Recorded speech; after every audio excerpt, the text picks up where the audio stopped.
Cincinnati's ready for the Big 12. It was time for them.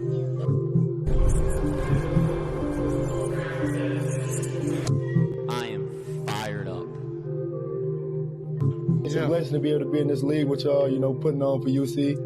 Cincinnati, a basketball school for... And there he goes! Touchdown! Bearcats! Raquama again! Another slam inside!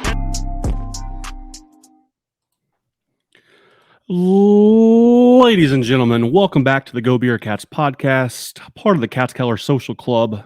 Got a very awesome episode ahead of you right now. Join with me here from the jump. If you're watching on YouTube, you see Wes here with us right away. He is from the Eers Beers Twitter account, but also from the In the Gun podcast. He is our delegate and representative from West Virginia, bringing on and talking and giving a voice to the whole fan base.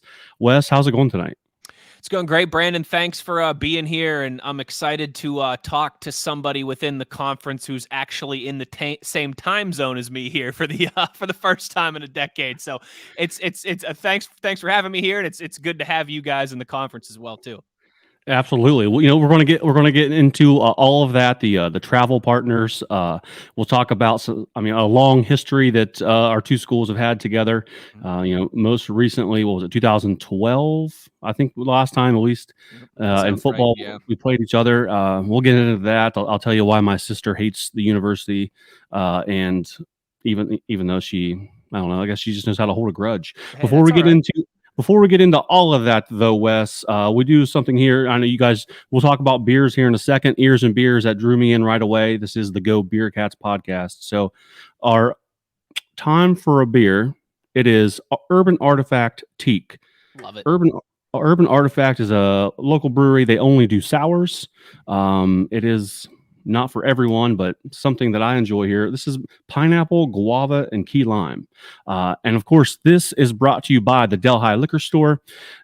They have you covered for whether it's a party, a tailgate, anything in between. Wide selection of bourbon, wine, even cigars, or if you just need to stop and get a beer on the way home, they have that for you as well. So that's what I'll be sipping on here this evening, Wes. You got anything that you're drinking on as well?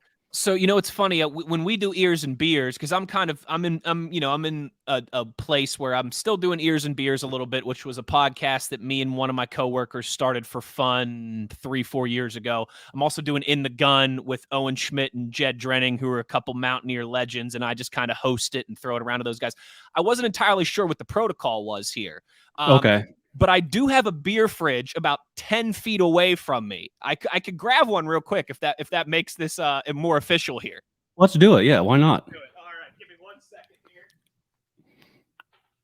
We're going to sort of switch this episode up a little bit. If you followed along, you've listened to Texas Tech, the episode there. If you've listened to Oklahoma State, Iowa State as well last week, we're going to sort of switch up our questions here for Wes, so it doesn't get a little redundant here.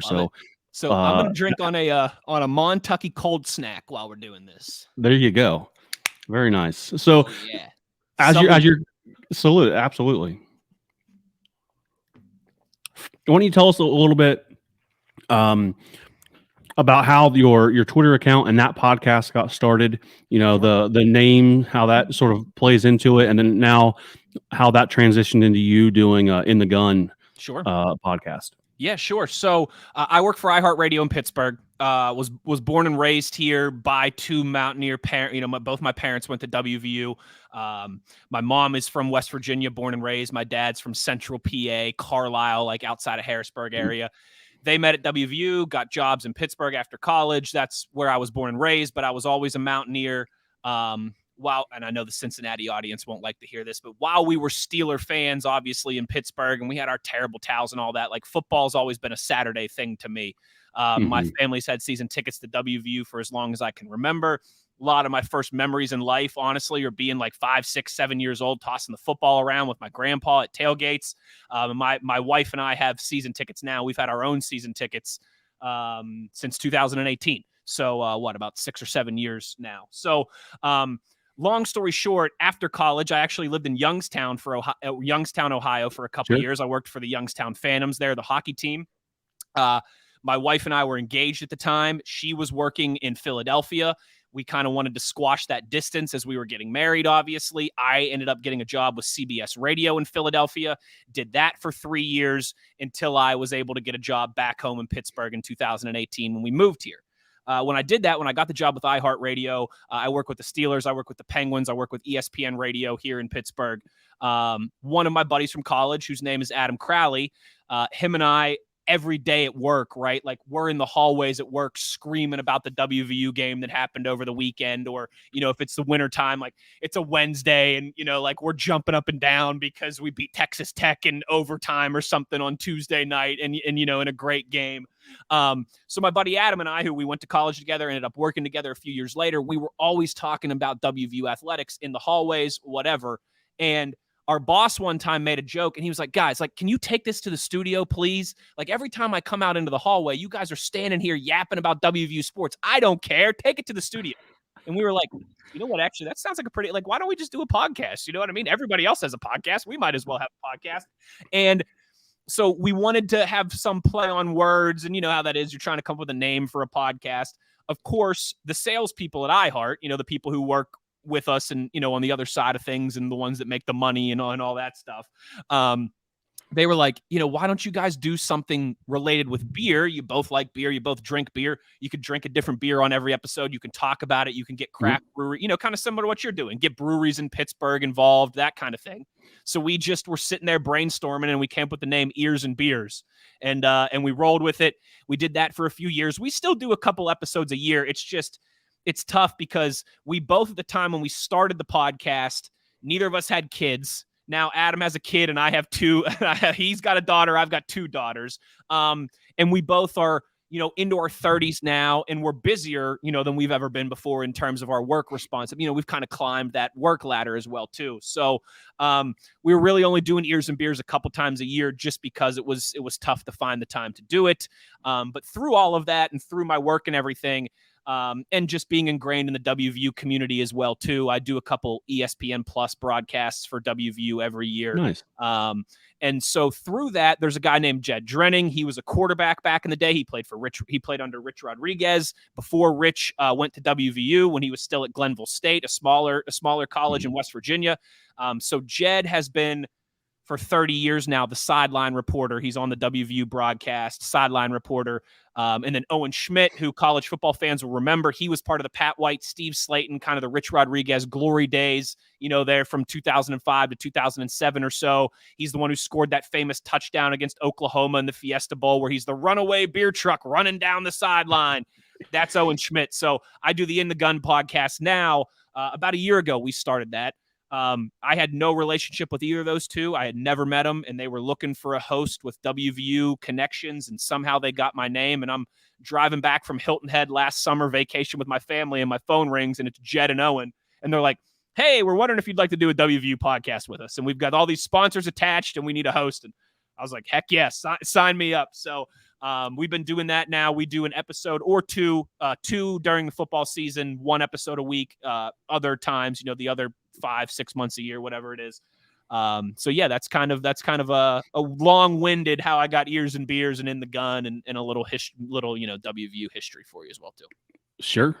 While I know Bearcats fans, we're well aware of West Virginia. We're sort of using this as a get reacquainted type of episode. But I've never been to Morgantown. I do have my wife talked into going to that game this year. It's the week before Thanksgiving. I'm a teacher and I have that whole next week off. Nice. So like right now it's looking like that'll be our away game of the year. Don't hold our breath, but love it. Hopefully that works out for me, because I'm excited. What I would tell you to come and join our tailgate, but unfortunately that's going to be one of there's two games I can't make it to this year. Texas Tech, and that because I travel with the Steel for my day job. Right. I travel with the Steelers on the weekends as well too. I'm the producer and engineer of the broadcast, and I do the halftime and the post game for the Steelers. So if we're on the road on Sunday, we're getting on a flight on Saturday to fly out. And so unfortunately I would invite you to come to the tailgate and come hang, but maybe I'll catch you some other time around. For but sure, you guys should. for sure. You'll have a blast in Morgantown, and that's a fun weekend too. So give us some brewery, some bar, some restaurant recommendations if other Bearcats fans are going to make that trip this year. Absolutely. So if you're looking for breweries, there's two really good ones: Mountain State Brewing Company and Morgantown Brewing Company. They're both right downtown, kind of right where all the bars and the restaurants and that the happening area is, just right off campus. So those are two. If you're a classic beer drinker looking for a spot like that. If you want just more restaurant, maybe you're more looking a little more family, more restaurant style, Kegler's is a great spot. The Fish Bowl is a great spot. The Sports Page is a great spot. There's some really good food and beer spots in Morgantown. The Varsity Club is another one. Those are probably the 5 or 6 that I would recommend if you're going for a weekend and looking for some food, looking for some beers. Mountain State Brewing, Morgantown Brewing, Fish Bowl, Kegler's, Varsity Club, and the Sports Page. Very nice. We'll definitely check some of those places out for sure. Good to have options, right? You love options for sure.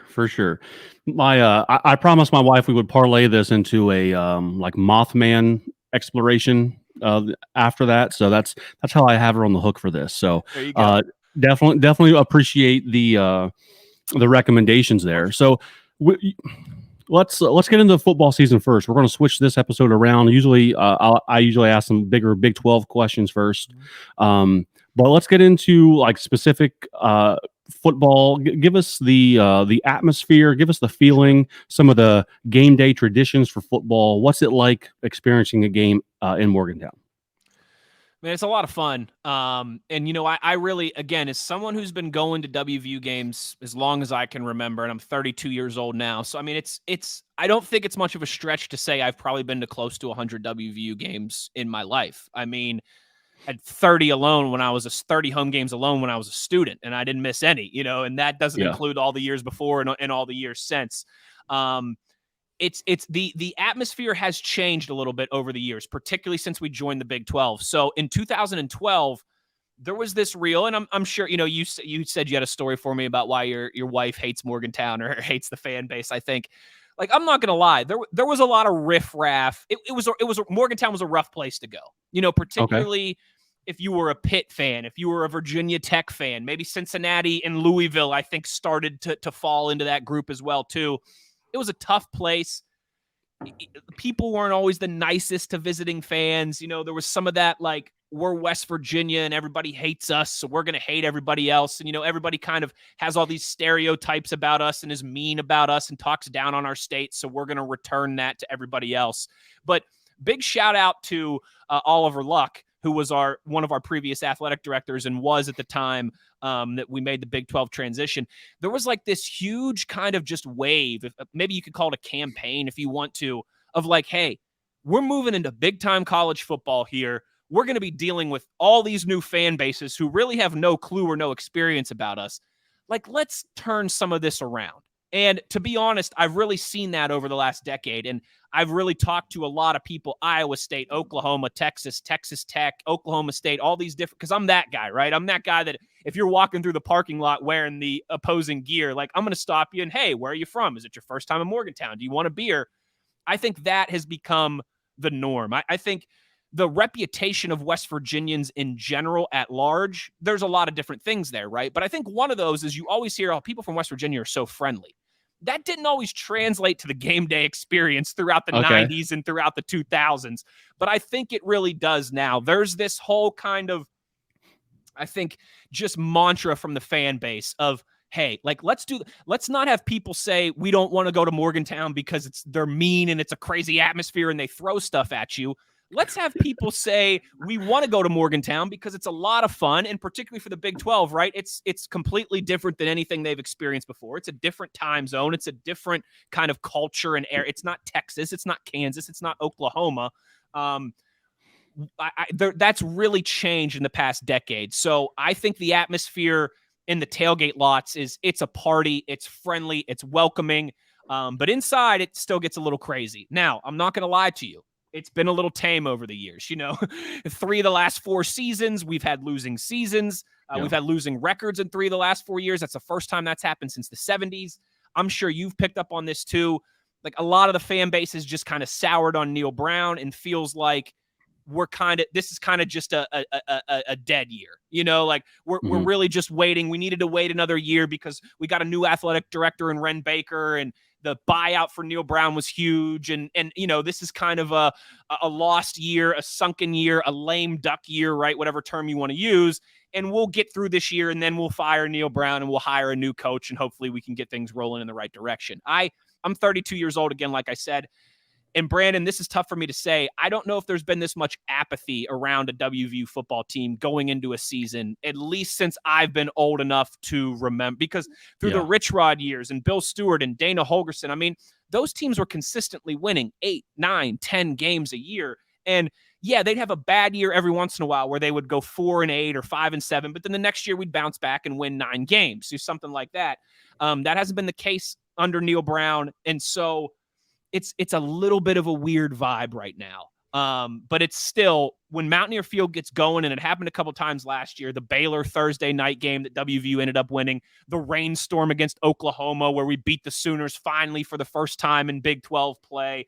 Both of those games, it felt like the old times a little bit, and rowdy and loud, and just 60,000 people into it. That's maybe the way I'll kind of wrap up another long-winded answer here for you. I apologize, but it's all right.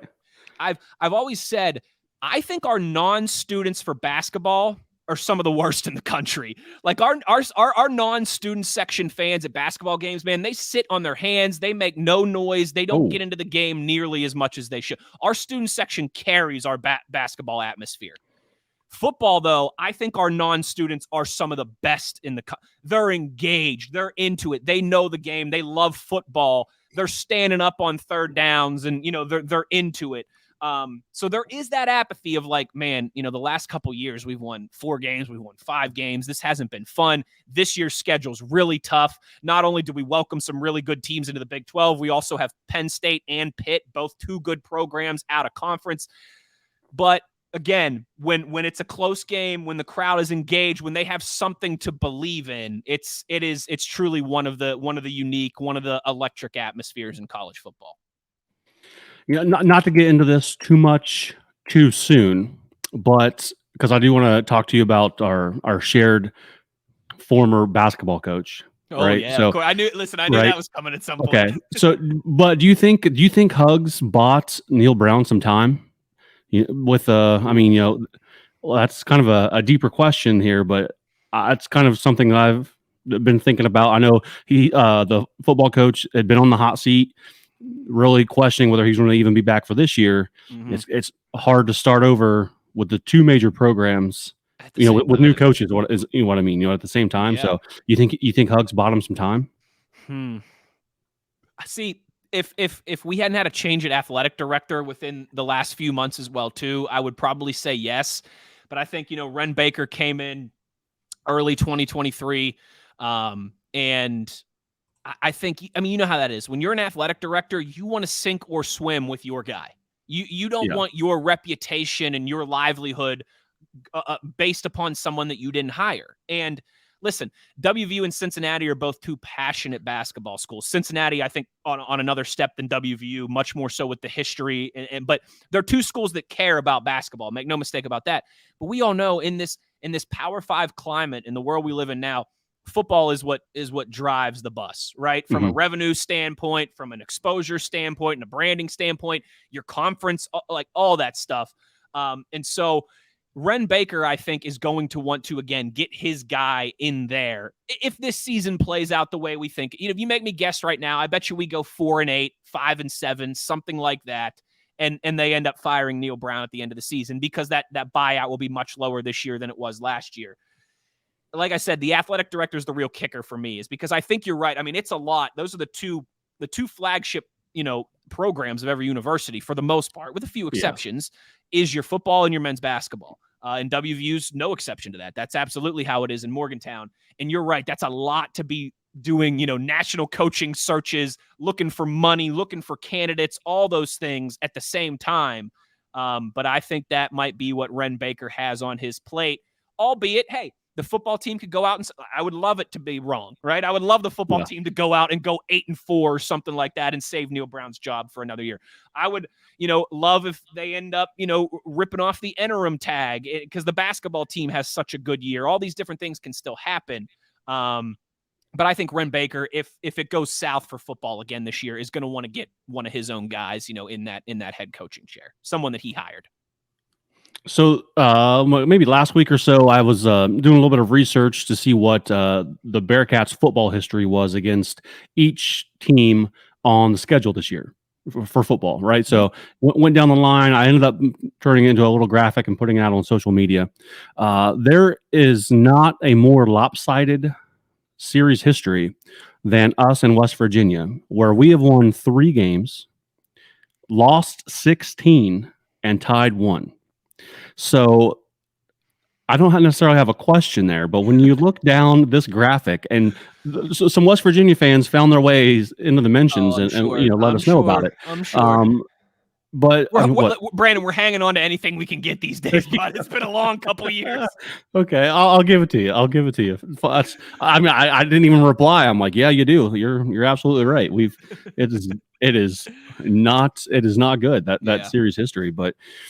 If you, I think you're in a unique position as compared to other fans or podcasts that I've talked to and Bearcats fans have heard on here, because some Bearcats fans a little maybe drinking a little bit too much of the Kool-Aid year one into the Big 12.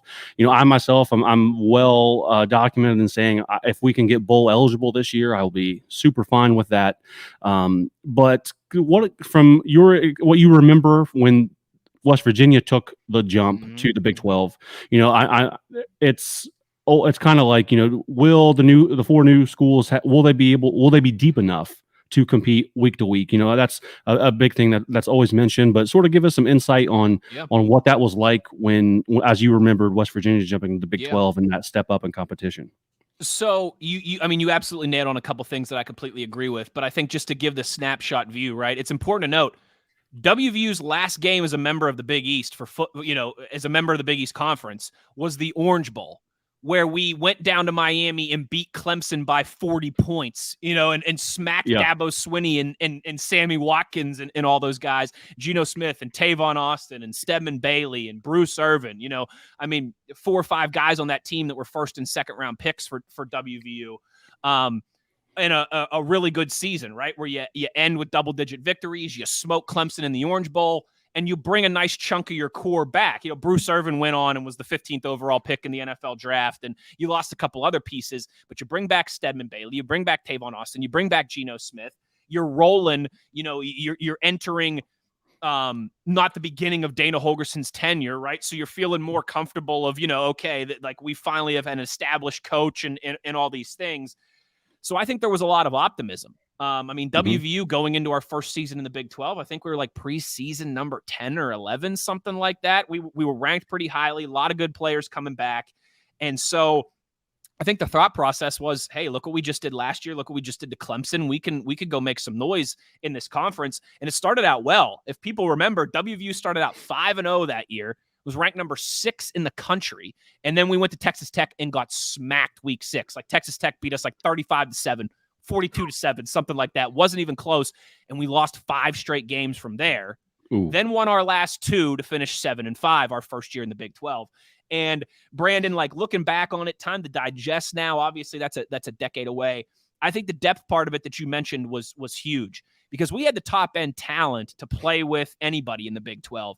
But once you get 5, 6, 7, 8 games into the season and the injuries start to rack up and your too deep becomes much more important, that's where we just didn't have the horses to hang with some of these teams. And we were just getting beat up physically in the trenches in particular. So I think there's some similarities for Cincinnati in the sense of, you guys are on the tail end of a really good time in program history, kind of like what we were. Now, obviously, you have a new coaching staff, and that's a big change to be making while you're going to a new conference. But that is, I think you're absolutely right. The difference for me was really just in the Big East against some of the teams, not Cincinnati, not Louisville, right? But some of the other teams, Rutgers from time to time, right? Some of these other programs, Connecticut certainly as well too, Syracuse. you could show up and play a C+, B- game and get out of there with a victory.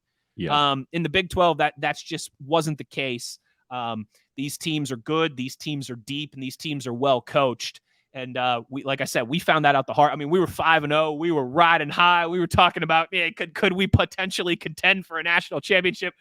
And then we lost 5 games in a row. Oh, that's a tough midway through the season type of skid to go through. Yeah. We'll see how it turns out. Cautious optimism with a new coaching staff, new quarterback, a lot of talent left for the NFL over the past 2 seasons. We will see what the Bearcats can come up with this year. Just do me a favor and just beat Pitt for us, all right? And then we'll all that'd be be best great. friends.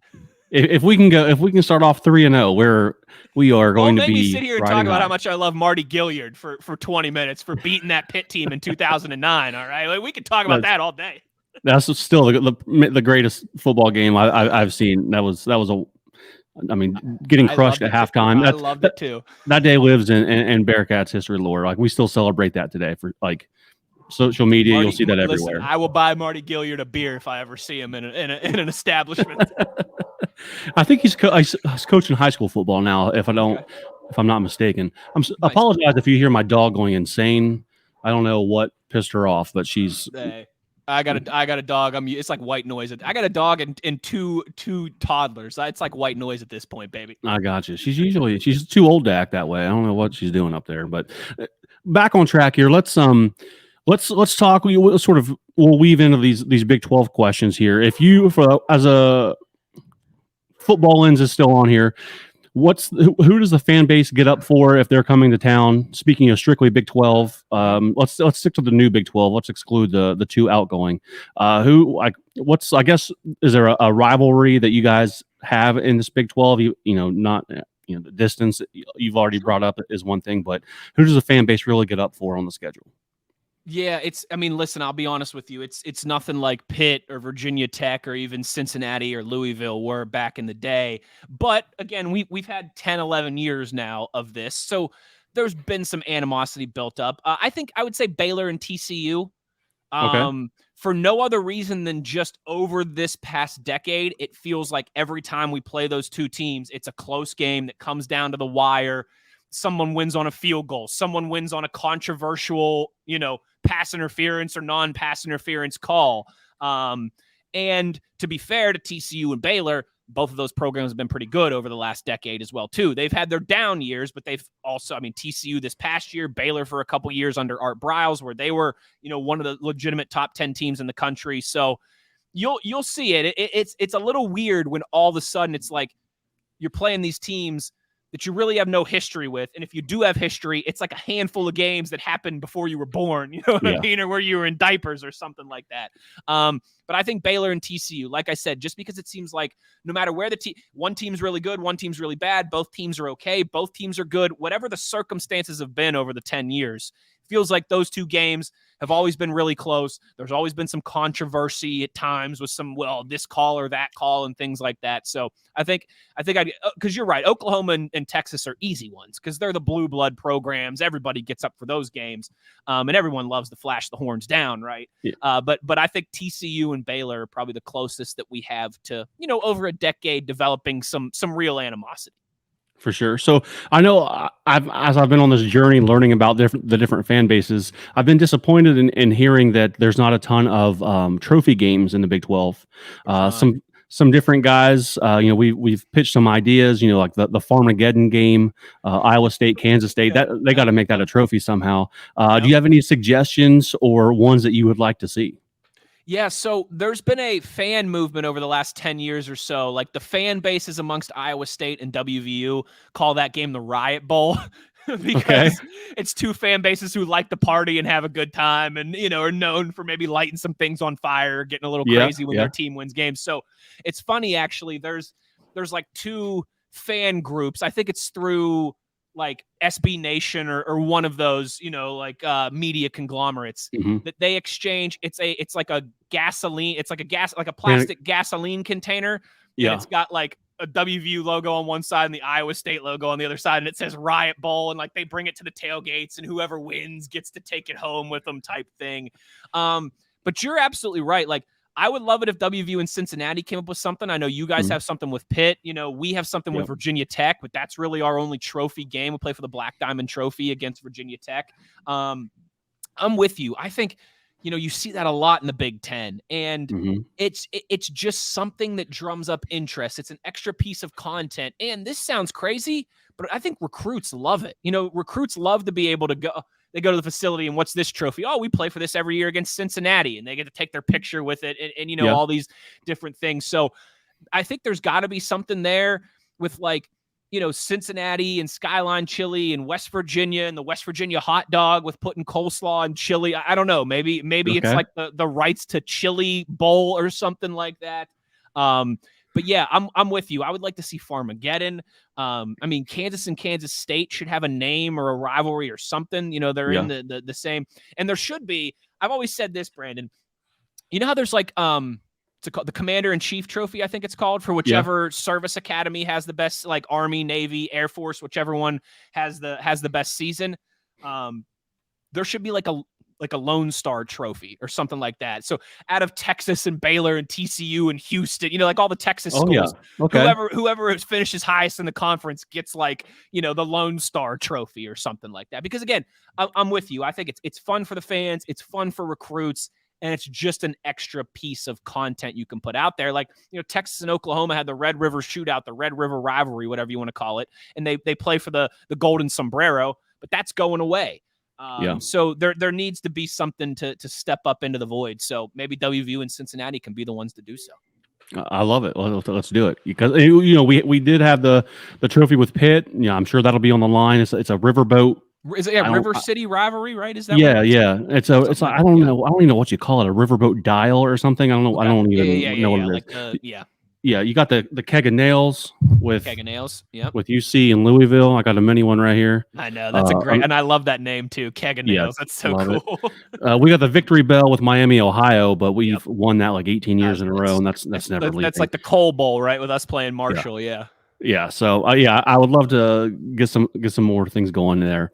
Let's shift gears though. Let's talk about basketball. You guys when we scheduled this, I don't know. Maybe I don't. Well, it's been a long. I think Bob Huggins was. I think when you and I scheduled this was. I think Bob Huggins was still the head coach at WVU. Just bringing all the toys out here. Our guy Bob Huggins, right? Oh, mine's over here. It's out of reach, but I got a Huggy bobblehead too. That's funny. So, I mean, love the guy. He won 399 games here at UC.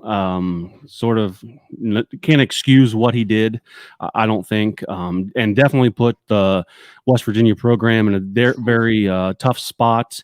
But I mean, what was that? Yesterday, they announced, what is the guy's name?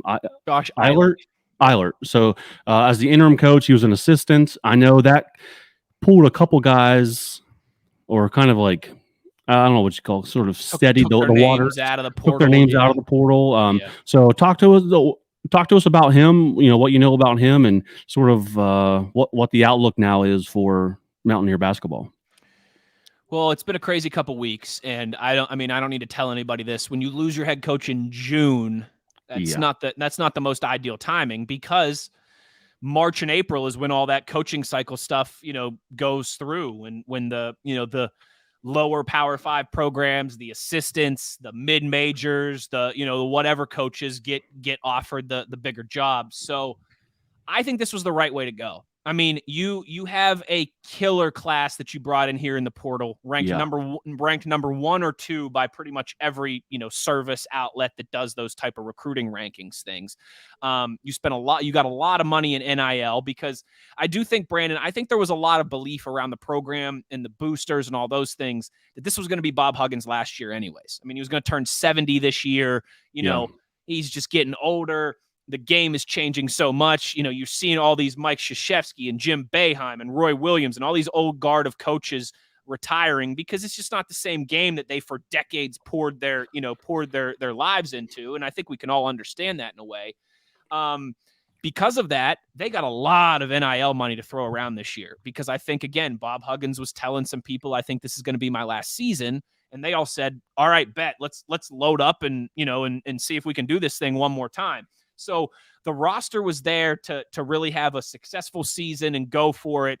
And that makes this, the backdrop of everything that happened, I think, even tougher to stomach. But for me, it was all about, okay, this is not a good time to try and hire your next coach for the next decade. It's just not it's like you're at Walmart picking through the bargain bin of $5 DVDs, right? And I'm not insulting any of those guys whose names were around, but that's just the reality of the situation. There's a reason why they're still available to be hired right now. And they didn't get a job, a step up back in March or April when everyone else was going through the coaching cycle. So to me, I thought, get an interim, get a caretaker, whatever you want to call it. Keep this roster together. Hopefully you have a good season. You finish top 4, top 5 in the Big 12. Maybe you go to the Sweet 16. You make it to the second weekend of the tournament, something like that. And then you're able to attract a national candidate, somebody to rebuild the program after most of this roster will be gone and you kind of needed to hit the reset button next year. In my mind, I was thinking, hey, John Beilein would be a perfect guy to be that caretaker, right? I mean, he's the same age as Bob Huggins. He knows the university. He's had success, took WVU to a lot of deep runs in the tournament, took Michigan to 2 Final Fours in a national championship game, has some NBA experience, although obviously it didn't end well for him. But it's pretty clear now that the players were not keen on Bob Huggins. The players, I don't know if it was this direct, but essentially said, we want you to keep one of our guys or we're going to leave. And you saw that with a few of them putting their name into the transfer portal in the past week or so. Now some of them taking themselves out. But I think this was always the way to go. Get somebody in here, interim tag, caretaker tag, again, whatever you wanted to label it as, someone who's familiar with the program, familiar with the players, familiar with the staff. See if you can still have a type of season this year that you thought you were aligned to have, and position yourself to be an attractive university to go nab one of the top candidates next spring when the tournament is over. And I think Josh is a great guy for that. He's in his early 40s. So I think he's at that age where he kind of gets it in this new wave of college basketball. He was with Hugs at Kansas State and then at WVU. So he knows the Big 12. He knows the conference well. And listen, when it comes to assistant coaches, right, unless you're really in those walls, in those meetings, in those practices, you don't know how much they're doing or what they're doing exactly, right? But all the guys within the program and a lot of the recent alumni, guys that have played for the team in the last 5-10 years or so, it seems like this is the move that they all wanted to happen. So on one hand, I'm excited about that because like I told you, I wanted them to keep this roster together because I do think they have a chance to be a good team, a legitimate top 20, top 15 team this year and make some noise. Part of me feels like, are you kind of letting the inmates run the asylum, right? Are you really going to let the players say no to John Beilein? Are you going to let the players dictate this? But again, when you have the situation that happens and your coach resigns in the middle of June, it's never going to be perfect. It's never going to be ideal. So I think Josh Eilert is the right guy right now to kind of steady the ship, and let's get into this season and see if we can make some noise. And then we'll all take a breath in April, March, April, and try and get the guy who's going to be here for the next decade. And hey, maybe that is Josh. Maybe they go out and they have a great season. They finish second or third in the Big 12, right? Hey, I'm going to dream here, Brandon. Maybe we win the Big 12 tournament in Missouri, right? And we end up going to the Sweet 16 or something like that. I think there's a chance that they could keep Josh because, again, he's young. He's up and coming. He knows the program and the conference and all those things. But WVU basketball should be in a position to attract a candidate in a national search. It's in the Big 12, which is the best basketball conference. It's got a lot of NIL money, and it's got, I think, some of the best and most historic facilities in the sport. So when you add all those things together, there was no reason for me to rush this process. Give it to Josh on an interim basis, keep the team together, have some time to breathe and really evaluate this thing, and then make your long-term decision here, in another 7 or 8 months. So have you heard, a friend of the podcast, UC legend, Dermar Johnson was on staff there with Hugs. Yes. Have you heard, is he keeping everyone that's already been there?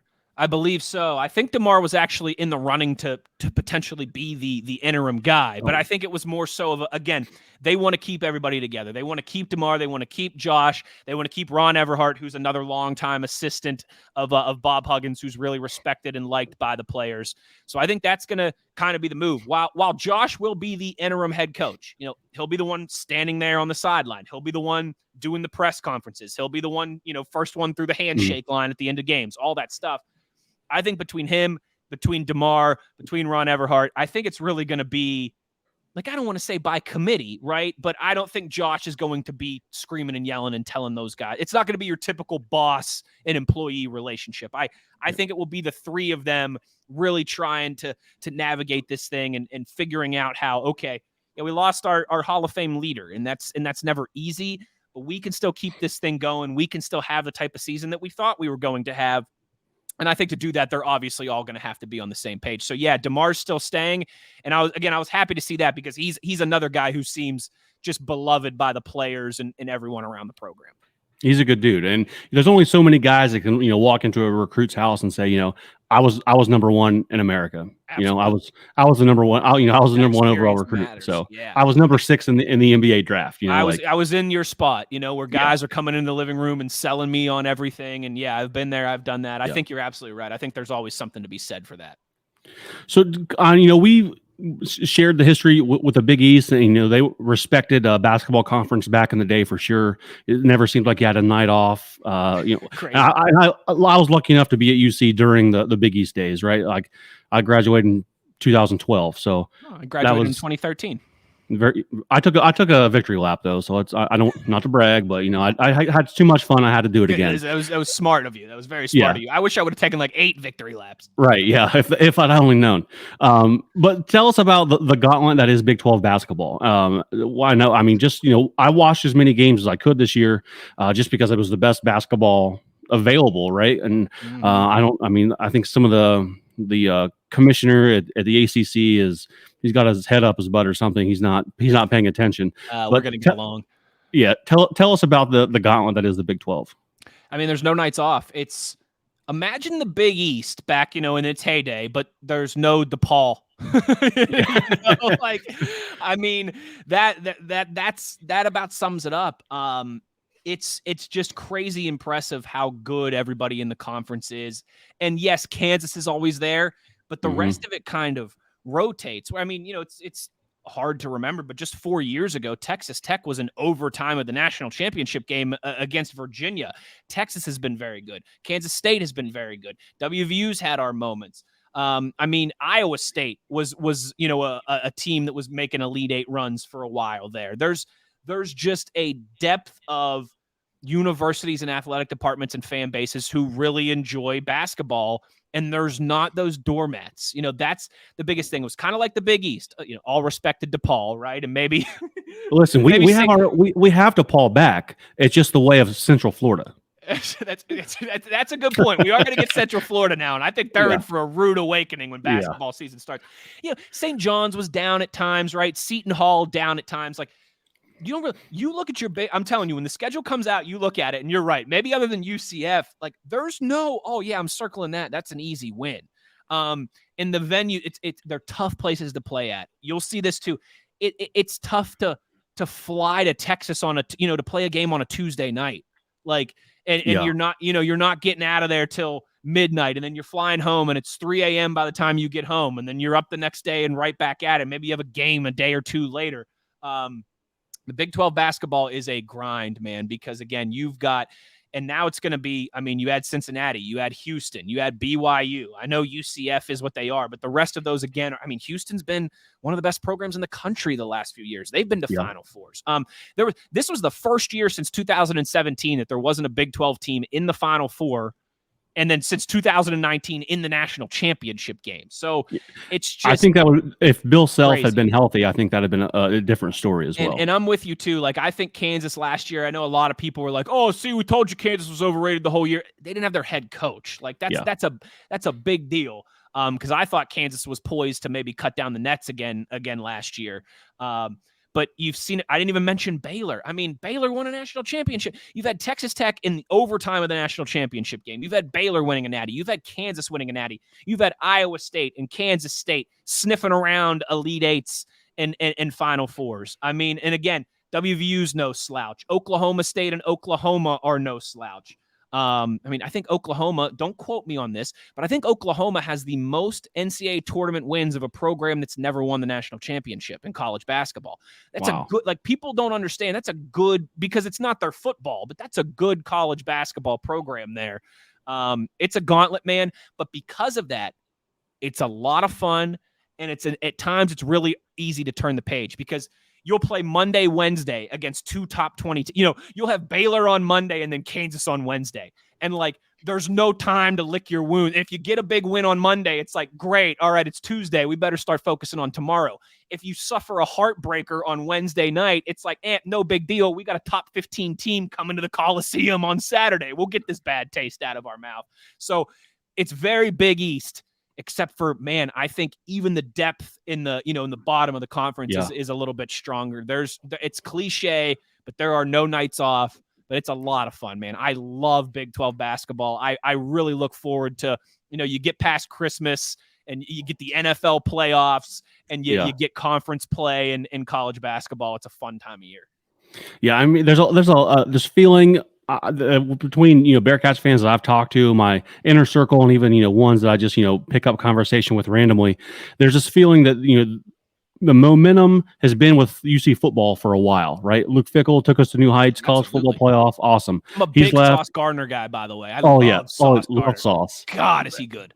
But the momentum feels like it's swinging back to Bearcats basketball, and it's not been there. It's a little bit of an absence. We took 2 years off dealing with John Brandon and him not knowing what to do.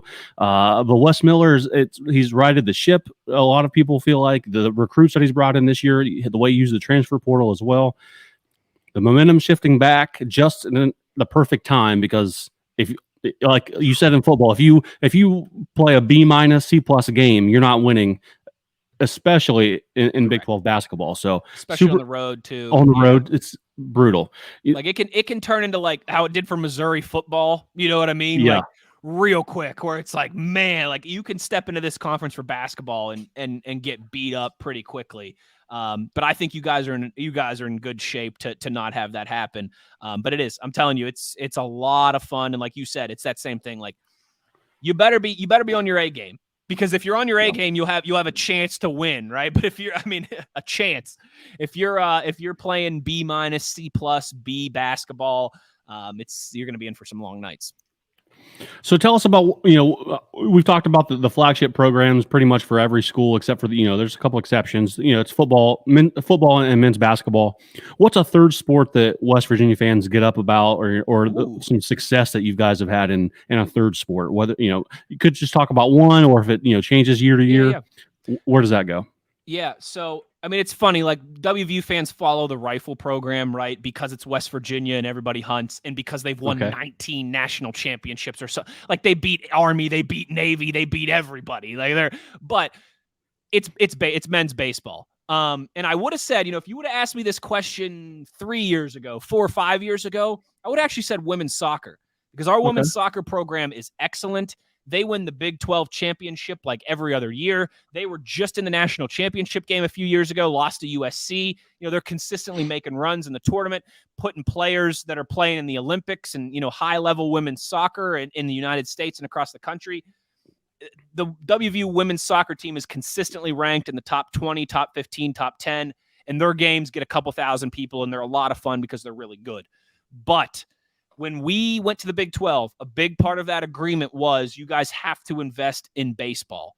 And with the Pittsburgh Pirates, WVU built a new park in Morgantown. So the Pirates single A, like half, I'm not huge baseball vernacular guy, but there's like a half single A season in minor league baseball for the guys that are drafted out of college and everything. And they play like a half season that starts around this time of year in June. Called the West Virginia Black Bears. They're affiliated with the Pirates. They're the Pirates single A affiliate. And so the Black Bears and WVU together built a stadium in, I want to say 2015. and it's a gorgeous stadium. It's state-of-the-art everything, and went out and hired a real coach, a real manager in Randy Mazey, who had a lot of success at East Carolina and TCU. And the program in 2019 hosted a regional, in the postseason for the first time in decades. They've had a lot of guys drafted in the last few years. JJ Weatherholt, who's a sophomore on last year's team, he was on the short list for like the college baseball Heisman. Like, he can't come out this year. He's got to stay one more year, but he's going to be a first-round draft pick this time next year. And the team this year, Brandon, was as highly ranked as number 6 in the country at one point. Wow. Okay. They finished as co-Big 12 champions. The first time they had ever done that, they tied with Texas, in terms of best regular season record. So baseball really over the last 3 or 4 years, with the new park, with the Big 12, with the team doing well, and having some guys in Major League Baseball that people can follow too. Like, it's definitely football 1 and it's definitely basketball 2, but I think right now it's clearly baseball number 3. There's been a lot of momentum around that program, I'd say, since about 2017, 18 or so. Very nice. Bearcats, we just fired our baseball coach and we have a new one. There you go. His press conference was he won the press conference, I would say. He looks like a baseball guy. I think I'm not going to say where we picked him off from, but some Western Michigan maybe is what I'm going to guess. I forget. I have one of the directional Michigan schools. We've picked off coaches from there before, I believe, or at least the directional school. So there's been that. There's more people going to UC baseball games, even though they're average the past couple seasons, mainly because a lot of people are pissed off at the Reds, even though they've been really good the past 2 weeks. Yeah, they turned it around. So people forgot that they were mad. But we'll see. Baseball definitely has a chance. Cincinnati being a huge baseball town. Yeah, and like, I'm a hockey guy, right? I grew up playing hockey. Like I told you earlier, my first full-time job out of college was working for the Youngstown Phantoms, a hockey team in Youngstown, Ohio. I tell people a lot of times, like, you'll hear people say, like, I'm not really that into hockey, but when I go to the games, I love it. Like, it's a blast to be there. I think college baseball is the same way. Like, I'm not huge into baseball. I grew up in Pittsburgh. I'm 32 years old. The Pirates have had 4 winning seasons in my entire life. All right. Like, I'm just not, I'm a rapid guy. I like hockey. I like football. I like soccer. I like action. But man, college baseball games are a lot of fun, particularly when your team's getting pretty good and getting some momentum going. They're a lot of fun. So I think you should look forward to Big 12 baseball as well too. Nice. And that's coming from, again, from me, a guy who is not a baseball guy by any means. Very nice. So I got one maybe longer question here for you, and then just a couple quick fire answers, and we can get you on your way. I certainly appreciate you doing this here for us and re-enlightening us. So this next question, sort of a betting question. Don't know if you're a betting guy. I don't even know if they have sports betting in Pennsylvania. Do they have it in Pennsylvania? Pennsylvania and West Virginia both have it. Yep. Very nice. Very nice. Hell yeah. All right. So this question is brought to you by the Bet Stamp app. So this app not only allows you to line shop, so if you want to see where you can get the best odds, but it also tracks all of your bets in one location. So if you're on DraftKings, FanDuel, MGM, Caesars, whatever, you don't have to flip between the apps. This one tracks it all for you. Download the Bet Stamp app and be sure to use the referral code GoBeercats.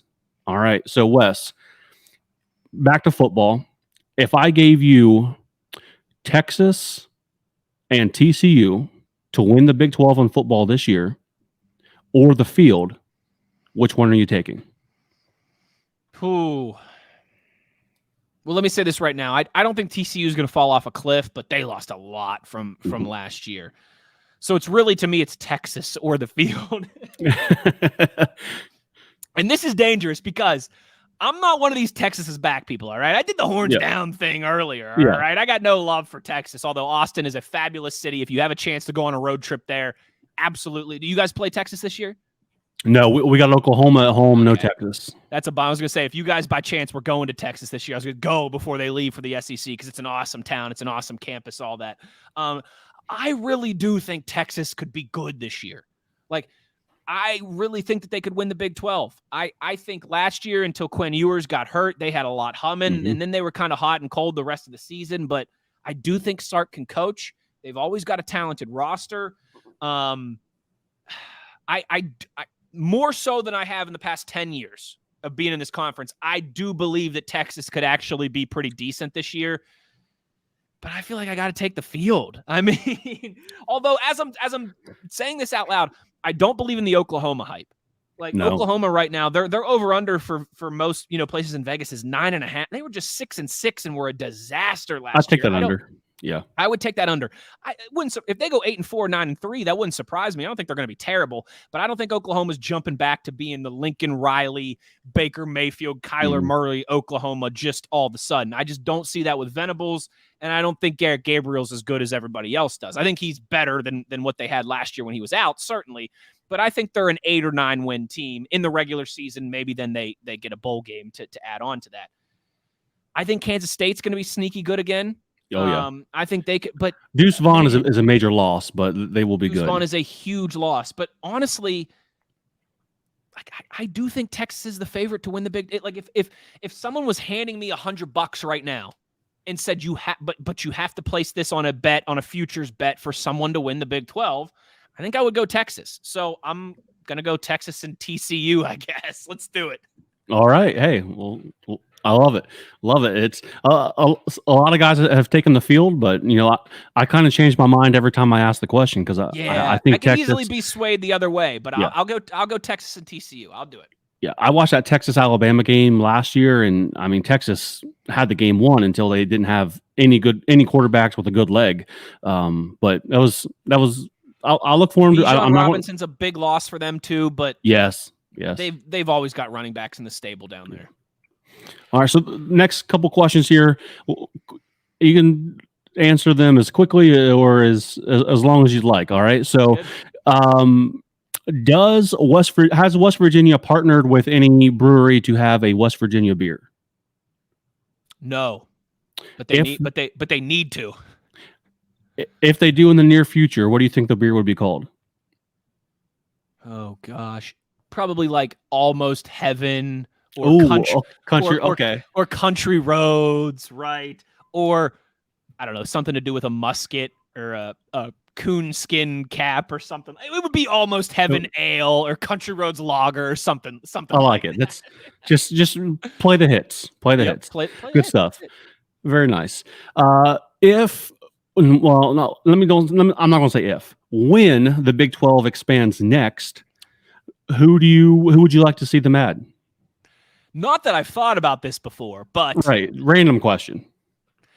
Pitt, Virginia Tech, Louisville, Utah. Okay. I mean, the ACC does not seem to be that stable, so maybe not this time around. But a lot of Big 12 people don't want Utah because BYU now. That makes me want Utah. You get the Holy War, you get that rivalry game every year, and I think Utah quietly has been one of the best programs in college football over the last 5-10. I mean, they're winning Rose Bowls, they're winning Pac-12 championships.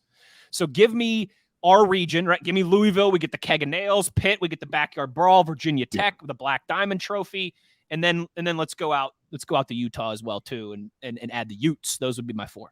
I like that. Tempted to say like Syracuse or Virginia, but I'll go Utah. All right, absolutely. So what are your thoughts on Commissioner Brett Yormark so far? I like him. I mean, I think he's done the best that he can. He's in a tough situation, right? Because, I mean, you come in as you're losing your 2 biggest brands in Texas and Oklahoma. But I have faith, and you kind of mentioned the instability. Is that the word? Unstable? Instability nature. The unstable ACC right now. Yeah. What I think this is all about for the Big 12 is positioning yourself to become the clear, unquestioned 3rd best conference in college football, when we look up 5-10 years from now. There's going to be more conference realignment. There's going to be more moving and shuffling and shaking and all those things. And there's a lot of different, I mean, you and I could start this podcast over and sit here for another hour and just talk about this alone. But I think you're just, the SEC and the Big Ten are always going to be 1 and 2 with the contracts that they have, with the brands that they have, with the geography and their location and all those different things. They're solidified as 1 and 2. But if you can kind of clearly make yourself that 3rd, right, ahead of the Pac-12, ahead of the ACC, ahead of anything else, I think that's where you need to be. And You can do that, I think, in a couple ways. One, by making your football, yes, good. I mean, you have to have good football. That's the end-all, be-all in a lot of this. But having intriguing games, like the Keg and Nails, like the Holy War, like the Backyard Brawl, like Farmageddon, right? It's all about having games that attract eyeballs because rivalries are fun. That's why last year, right? I mean, Pitt WVU, the Backyard Brawl, yes, it was on a Thursday night kind of by itself. There was I think Penn State and Purdue were playing at the same time too, but that game did, one of the best numbers of the year for the Big 12. Why? Yes, Pitt and WVU hadn't played in a decade, and I'm not being naive. That played a part into it. But the casual fan gets excited about rivalries. Brandon, you're probably like me. I watch one Army game a year. I watch one Navy game a year. You want to guess which one it is? It's when they play each other, right? Yep. I watch one Oregon State game usually a year, and it's when they play Oregon in the Civil War, right? That's just rivalries are the lifeblood of college sports, college athletics across the board, but particularly college football. So for me, you get those fun games, you get the Keg and Nails, you get you can add some more teams that add some more fun rivalry games. You do that while continuing to solidify that you are the best basketball conference by adding programs like Cincinnati and Houston, right? By maybe all this talk of could Gonzaga and UConn be added to the Big 12 as basketball members, right? I think Yormark has his kind of finger on that pulse. I think that's the direction he's trying to move in. He's trying to get the Big 12 in all different time zones and kind of become a coast-to-coast conference. I think he's doing the best that he can realistically with what he has, and I trust him to position the Big 12. Again, not that when we look up in 5-10 years that the TV contracts are going to match the Big 10 and the SEC. They're just not. But again, if you can clearly solidify yourself as that third power player in the Power 5, Power 4, however much it ends up being, I think there's at least going to be long-term stability there. And right now, if your programs like West Virginia and Cincinnati, I think realistically, that's what you're looking for is that long-term financial stability of, hey, yeah, we might not be making as much as Ohio State and Penn State, but we're making a lot more than the guys behind us, and we're going to be just fine. Very nice. So last question, Wes. Favorite brewery in Pittsburgh? My favorite brewery in Pittsburgh is a place called Grist House. It is in the Millvale suburb of Pittsburgh. Okay. For those that are familiar with the city, if you're just kind of looking at the city on the map, it is 10 minutes to the right of the 10 minutes west of the city. Okay. Grist House is my favorite brewery in Pittsburgh. I already shouted out some of the Morgantown breweries, so I will go Pittsburgh here as well too, because obviously I'm sure a lot of people from Cincinnati spend time in Pittsburgh, maybe for UC reasons, maybe for Bengals or Reds reasons, whatever it is. Grist House is great. Hop Farm is great. 11th Hour is great. Church Brewery is great. We're spoiled in Pittsburgh. I know, you guys are in Cincinnati too, with some great breweries. I mean, we really are. But Grist House stands alone to me. Even though they're run and owned by a couple Penn State alumni. I guess that's better than Pitt in my book, right? Yeah. But Grist House makes some phenomenal beers, so that would be my answer. That dude, you just made. I mean, last summer, I went to Pittsburgh on sort of like a weekend trip with some of my buddies, and we went to 5 different places, and you mentioned none of them. So I am. I kind of want to get back out there and try them out. Next time you're out. And again, you probably went to Southern Tier downtown. Does that sound right? We went to Necromancer. Yeah. We went to Dancing Gnome. Yep. Hitchhiker, which was my favorite. I like Hitchhiker, although they're owned and operated by Pitt alumni. So Okay, I didn't know that. I didn't know that. It's funny. You can see how deep I am into this thing. Yeah, definitely. Yeah, but that Hitchhiker I think was my favorite place there. But now, I mean, now that good stuff. Now that I got some new names, we're gonna have to organize another trip. Grist House, Hop Farm, 11th Hour. You got to go to church. Sorry, I got to go to church. It's literally, it's called Church Brewworks, and they bought out this huge old Catholic church, and it's still got organs and stained glass windows and everything. And it's just a big brewery. It's awesome. So like I said, Cincinnati is a great drinking town. I'm there once a year with the Steelers, and I always enjoy it. It's always one of my favorite. O'Malley's in the Alley. Does that ring any bells? Oh yeah. Everyone's been to O'Malley's, of course. I'm a frequent O'Malley's guy, and the bar that's attached to as well too. Pig. Does that sound right? Pig something? Is there a pig? I don't know. I don't know the top of my head. People are going to roast me for not knowing this. Yeah, I know. But remember, I've only been to Cincinnati like 2 or 3 times. All right, I'm just getting started here. But I do like going. But Cincinnati and Pittsburgh are both good beer drinking towns. I've been told I got to get to Cincinnati for the Oktoberfest. That's what everybody tells me. I've not been for a while, but wow. I got a whole different story there. It's a good time. I think it's last time I checked, which I mean, it's the second largest. Yes. Oktoberfest outside of Munich. So it's Munich. It's quite quite the experience. This is only like my 3rd year traveling with the Steelers. Like I used to be back in our studios instead of traveling with the team. But like all the older guys that I work with, they're like, you gotta hope one time that the Steelers are playing there and like, in late September so you can get to the Cincinnati. So when the schedule came out, I was like, it's not late September, son of a gun. But one of these years we'll make it happen.